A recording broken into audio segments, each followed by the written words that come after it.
Alright, you guys, I'm going to tell you a little crowd control story, and it's basically about that you guys need a go-to effect. I've talked about in previous videos about how if a trick messes up and you, for whatever reason, look bad, you only have one chance to make a first impression.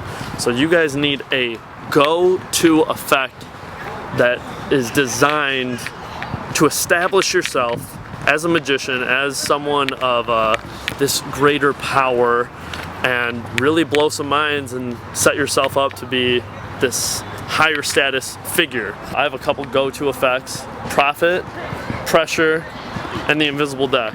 The Invisible Deck is by far my go-to effect to blow people out of the way. The Invisible Deck has given me, like I've said, more benefits than any other effect.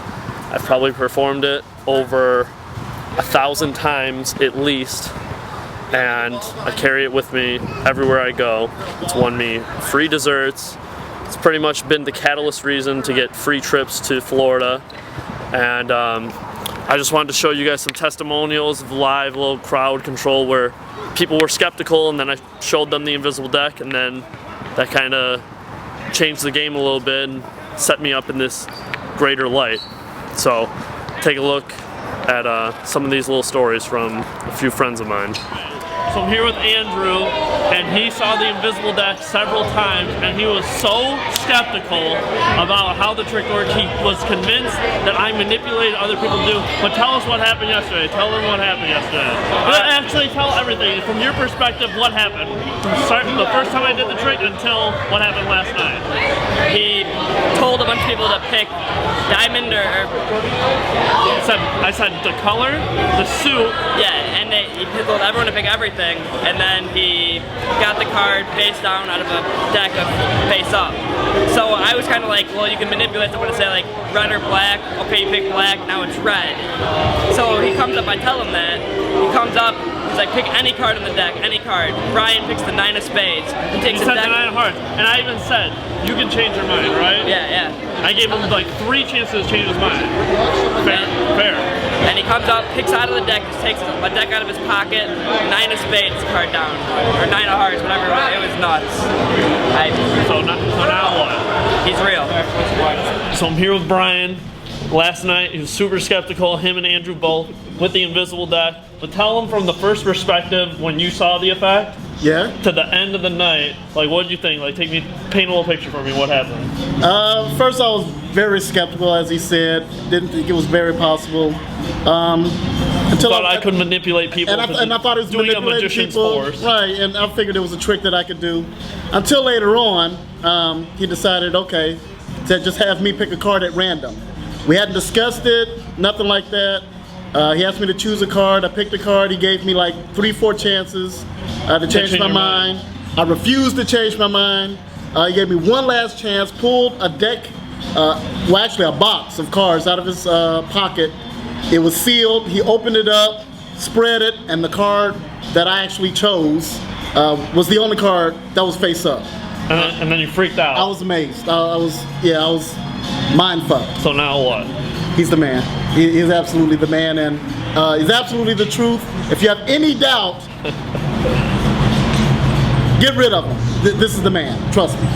Thank you, sir. Appreciate that. Oh, I told my wife, so if she comes up here to do a tournament, don't be surprised. She'll be like, tell me about the tricks you did. Okay. I need to see them. All right, I will do. Right. Take care, man. So here in Santa Monica I've told this story before, so I'm sure you guys know it, but with Josh Sobel, who took me out to Thanksgiving Giving, and I just want you to tell the story about how we met from your perspective, because my fans know from my perspective. I would love to know what you were thinking, like when you saw me, and like what triggered you to like to interact with me. Yeah, totally. You're right. Well, yeah, I was in Las Vegas, and we were kind of just going around. We were looking for something to do, and we were going down an escalator. I was with my friend Brandon, and we saw Evan kind of coming up the escalator, and he had this pack of cards in his hand. I was like, dude, are you a magician?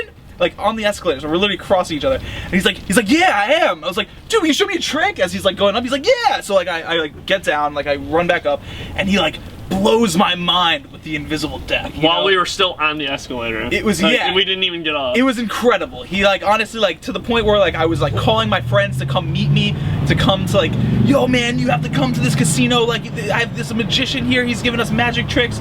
It was incredible. It blew me away so much to the point that I have this annual party every Thanksgiving down in South Florida. Well, to tell about New York a little before. Oh yeah, of course. Excuse me. I'm getting too far ahead of myself. Yeah, that's where you live. Yeah, I'm living in New York, and Evan was stranded a little bit. He had quite the experience in New York City, and we shared a really good time. He did some tricks for me and my friend, and we invited him to come to Thanksgiving in Miami in November. And lo and behold, my man jumps off that airplane, changing his shirt, going crazy, doing tricks pretty much for everyone, everywhere, the entire trip.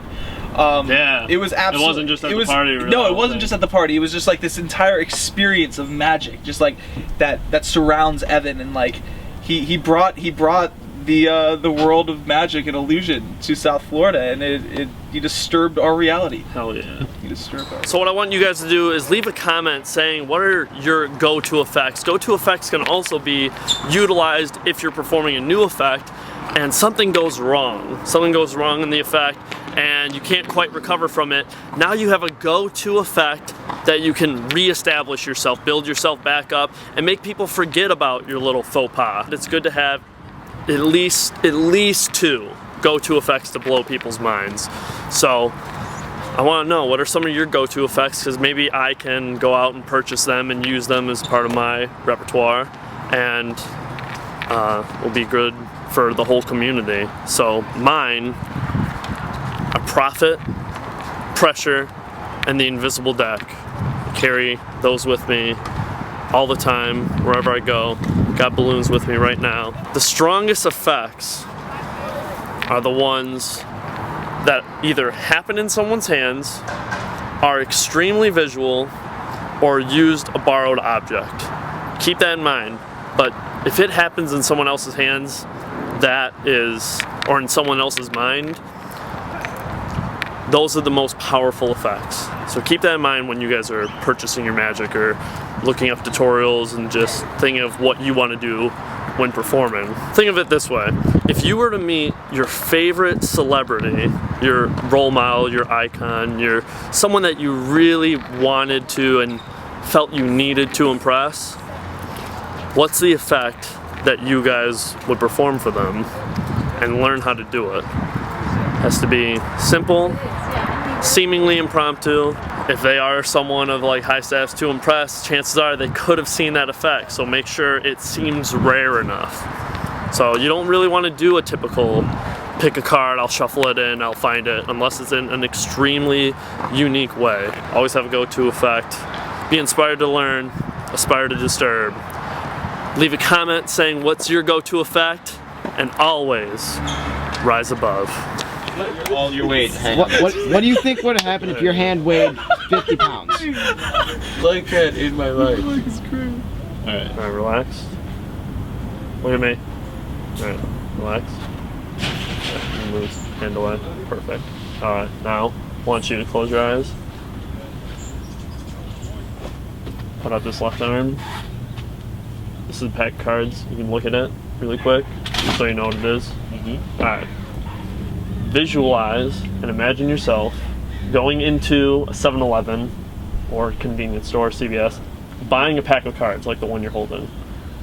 Going up to the teller, buying the pack, breaking the seal, rip off the plastic, break the sticker that's holding the cards together, you know what I mean? Take the cards out, get rid of the jokers and get rid of the how to play cards crap, right? Shuffle it up. So now you have a pack of 52 cards mixed up. In your mind, find one card that stands out to you. Not the Ace of Spades or something common like that, but one that still sticks out. I want you to take it and in your mind, turn it upside down, put it back in the deck. Square it back up. So even if you were to shuffle it, you could still spread through and there'd be one face down card, right? You can open your eyes. If you were to turn that card over, what would it be? I'm supposed to tell you? Yeah.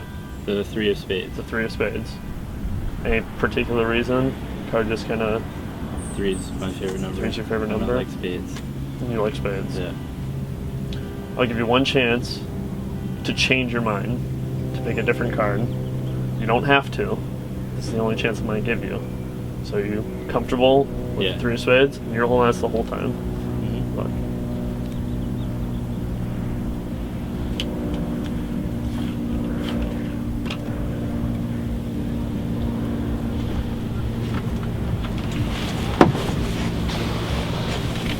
What?